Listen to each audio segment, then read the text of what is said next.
Huh? Oddly even. How many of you are sticking to our plan? Huh. Good. I'm sure more will follow the example that you have set. If you make a commitment and you don't follow it on your own, it was a voluntary commitment. You actually undermine and weaken your character. Because character is built through the resolve that you have in upholding and living out the commitments that you make. A commitment is not a matter of exigency. Like a chameleon changing its color depending on the environment. A human being is much more, or should be much more, than a chameleon. Right?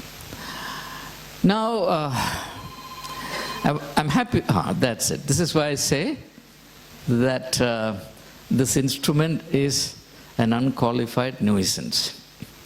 You know, for example, this small instrument has made a profound physicist suddenly quake, which is not a very edifying spectacle.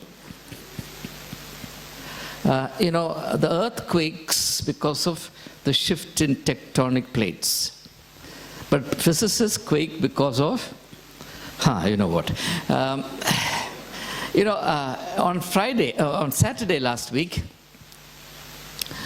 the House of Leaves was inaugurated. Where is the House of Leaves? You know that. You like the House of Leaves? So who inaugurated it? Mr. Sanjay Rao Aide.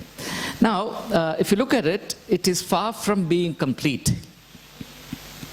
But still, I deemed it appropriate to have it inaugurated because the House of Leaves is an adventure in being natural.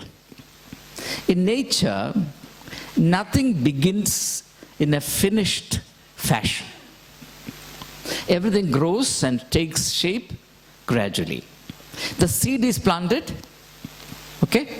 The seed is planted, and then it sprouts and becomes a plant, a tree, and eventually it yields its fruit or spreads the plume of its flowers in very subtle, wordless pride and sends its fragrance all around. So that's what we'll do. Now, since this is a facility for all of you, I would like you to assume responsibility for it. Ask yourself how you can develop this House of Leaves, which is the first of its kind in the domain of higher education in India. You understand? That's the significance of it. There is nothing like this anywhere in the country. You go around and visit. You are living in an age of brick and mortar. You have lost the age of leaves. St. Stephen's is trying to bring something back. And you should be proud of the fact that this college, because it has no money, it has imagination. And you should now assume responsibility for this and develop it. For example, I would like the House of Leaves to be covered from, particularly from the library side, with creepers. It will take time. So if you have better ways of doing it, quicker ways of doing it, you know, some creeper that grows fast, please bring it. Do something with your imagination, your resources, your initiative. That's how you grow into adulthood and responsibility. Now, let me come back to our stream of thought. As the heart pants after the brook, so does my soul long for you, O God. Now, we had tentatively and very apologetically begun to reflect on our idea of God. Do you believe in God? Do you really? You sound so scared, so apologetic. How many of you believe in God? You don't have to. There's no compulsion. Your admission to St. Stephen's did not depend on it. Your continuation does not depend on it. Be truthful. If you don't believe in it, it's fine.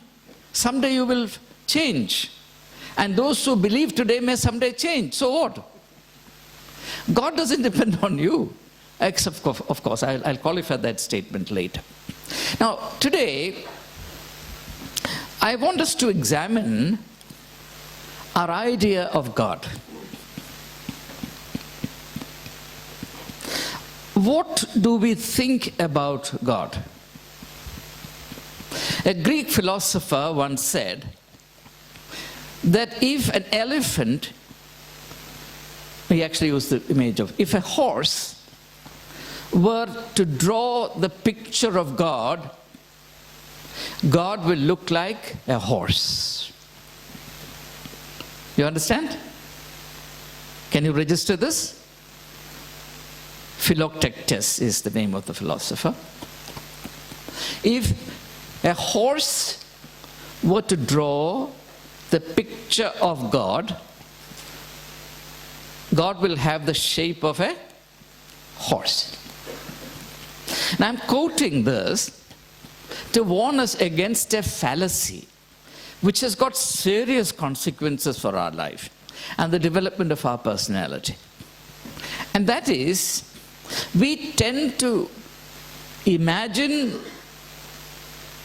picturize, portray, and manipulate, and I've used a very important word, the idea of God according to our own small little personality, being, our small little world, our petty puny ideas, our likes and dislikes, our prejudice and partial attitudes, our selfishness and our egocentricity, our negativity. Now this is a very unfortunate thing. There are two absolutely contrary things or contrary possibilities when we talk about God or think about God. One is that we control our God. The other is God guides us. In the first instance, the primary thing is our will, which is nothing but the sum total of our likes and dislikes, our irrational desires and impulses. So you find the idea of God shrinking day by day.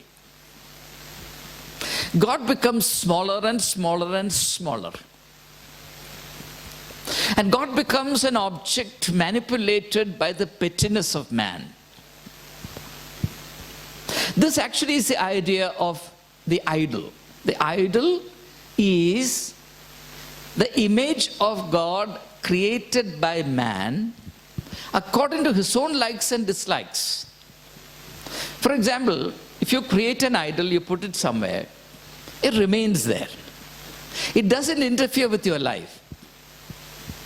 Its presence is limited to a particular place. The idol makes no demands on you. Whereas when the humor strikes you or the need arises, you can go to the idol and express your likes and dislikes, your dreams and desires. And the idol, you presume, is duty bound to oblige. Now, I'm not saying that this is confined to only one religion. Every religion is at peril of degrading the idea of God to the level of an idol, because if you know anything about the history of religions, you will certainly know that from the dawn of man's God consciousness, there has been a predominant trend and temptation to manipulate God according to one's personal priorities and one's racial priorities. So in history you find that God is by and large a racial phenomenon. The Jews had their God, and according to the Jews, only the Jews were God's concerns. The Jews divided the world into two segments, the Jews and Gentiles. God was responsible, according to the Jews only, for the protection and the welfare of the Jews, and God was indifferent to everybody else. The Jews had a very, great priority in the scheme of things, presided over by God. Now, this kind of a racial slur has been imposed on the idea of God in all contexts. I'll give you some random examples. How many of you remember the Falkland War? Yeah. Which pitted Great Britain against Argentina over this Falkland Islands. When the war was about to break out, the British government sent a request to the Archbishop of Canterbury to issue an order to all churches in England that to pray for the victory of the British Army over the army of Argentina. And the Archbishop of Canterbury had the good sense to write back and say, well, the God I know is not a partisan God. Well, if I ask the church to pray at all, I will certainly ask them to pray for the life, the safety of soldiers on both sides. I'm glad that an archbishop had some sense. Otherwise, we are so puny and petty to think that God is always on our side. Our enemies are God's enemies. God is not free to like somebody that I dislike. In 1991, when the first Iraq war was to break out, Saddam Hussein said, God is on our side. Till then, he had nothing to do with God. I'm not saying that the allies of a war on terror are godly people. Everybody who practices violence, no matter who you are, everybody who sheds blood, everybody who takes pride in cruelty is diabolic. If they take the name of God to cover up the naked aggression they practice, they are insulting God. It doesn't matter which country, which religion. I believe that every human being is a child of God. I believe that no label can change that status. And a religion that tells me otherwise is not my religion. Whether it is Christianity or Hinduism or Islam or Sikhism or whatever, it is not my religion. A religion that requires me to hate any fellow human being is not my religion. And I don't accept that God is God.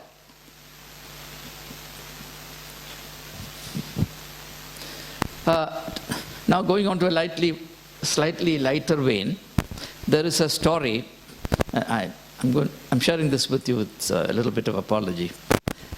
There is a story that, do you know President Ziaul Haq was a Stephanian? Well, the former president of Pakistan, the late president of Pakistan, Ziaul Haq, he joined St. Stephen's College in 1940 and left in 1942. I understand, I would infer that he did not complete his undergraduate studies here. Like all good politicians, they join and they leave because they realize that there are better things to do or this is not their cup of tea. So he joined in 1940 and left in 1942. And subsequently he became the commander-in-chief of the Pakistani army. Then through a coup he became the president of Pakistan. And he played a major role in Islamizing Pakistan. Anyway, I will not go into that bit. There's a story that Ayatollah Khomeini, you know who Ayatollah Khomeini was? Don't tell me. Well, I leave it to you to find out. I'll point towards Iran. Now you find out. You know, the great stirring part of modern history of the overthrow of Shah of Iran and Anyway. Ayatollah Khomeini and Ziaul Haq visited God Almighty. Both had the same question. First, Khomeini went and asked God, when will the troubles of my people end? So God said, not in your lifetime. Then came the turn of President Ziaul Haq to ask the same question, when will the troubles of my people end? God said, not in my lifetime.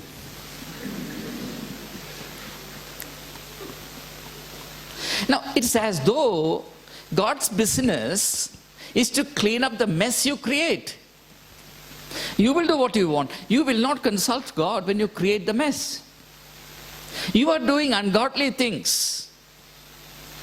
And those who pursue power in a brutal manner, renouncing all human qualities, without the fear of God, they keep God in a cage when they want to do nonsense. When the consequences begin to bear their fangs, they call upon God. And this is, of course, what we also do.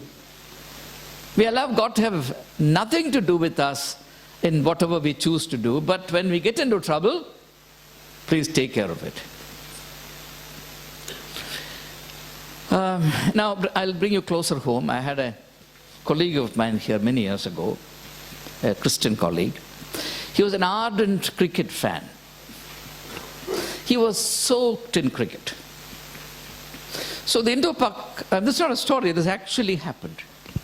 The one-day international between India and Pakistan was in progress. And as always, we were in a bad state. So this greatly upset my colleague. So what he did was, being an ardent believer in God and God's sufficiency over everything, control over everything, he opened his Bible and put it on the television.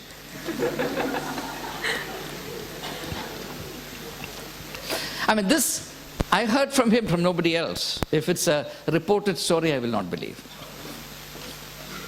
And I don't think anybody would have this kind of imagination anyway. So then he said, the moment I put the Bible face down, opened on the television set, Pakistan began to sink. And India began to gain the upper hand. So I asked him a question. I said, my dear friend, I greatly appreciate your patriotism and your commitment to cricket. But there are Christians in Pakistan also. So when you put the Bible, Pakistan began to sink. And when Pakistan began to sink, a Christian in Pakistan opened his Bible and put it on his television. What will God do? Which Bible is more powerful, the Pakistani Bible or the Indian Bible? How will God resolve this dilemma? Now I'm giving you some of these actual events to tell you, or for that matter, I'm sure many of you have had this experience. When you were young and when you went out to write the examinations, your parents said, on the way, say a prayer. Or put some money in the offertory box or wherever it is, the donation box. See, we send money for God, no? We are financiers of God. If you don't send money to God, God will die of starvation. And there is a post office where you deposit the money and it goes straight to God. And that is called religion. Right? Now, when will we come out of this crudity? A God who lives on your money, have done with it. It amazes me that as years go by and we walk further along the path of progress, we are becoming more and more crude. Lamentably, shamelessly crude in the understanding of God. So, very faithfully as you went by, either you, if you don't have money, what you do is you go and sign yourself with the cross. I mean, what are you thinking of? If you couldn't care to study well throughout the year, how in the world do you qualify yourself for anything? Is God a patron of laziness? Is God partisan to you? Is God required to give you marks greater than that of a person who has worked hard and sincerely over the entire year? What are you thinking of? But isn't it done very commonly? With pain in my heart, I have to say that all the ideas that we have so far entertained about God is an insult to the divine. We are creating God after our own petty image. We are projecting our littleness, our pettiness, our personal degradation as God. This is the reason, my friends, why throughout history, God has been associated with bloodshed. God, who is the giver of life, becomes the alibi for ravaging life. God, who loves every human being, becomes the fig leaf to cover the nakedness of butchering people. God, who is love, becomes the cover-up for massacres. This has happened repeatedly in history, but we don't wake up. We don't sit up and think. So when the psalmist says that, as a heart pants after the brook, so does my soul long for you, O God, it's a very different idea of God. Okay? It is not this God. And I earnestly request you not to pant after this God. Run away from this God.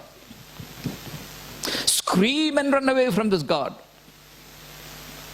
Because you are in danger. And humanity is in danger because of you if you worship this God. This is no God. This is the very devil himself. And we have mistaken the most diabolic as the divine. And it's a very dangerous thing. More of that later. Let us rise for prayer.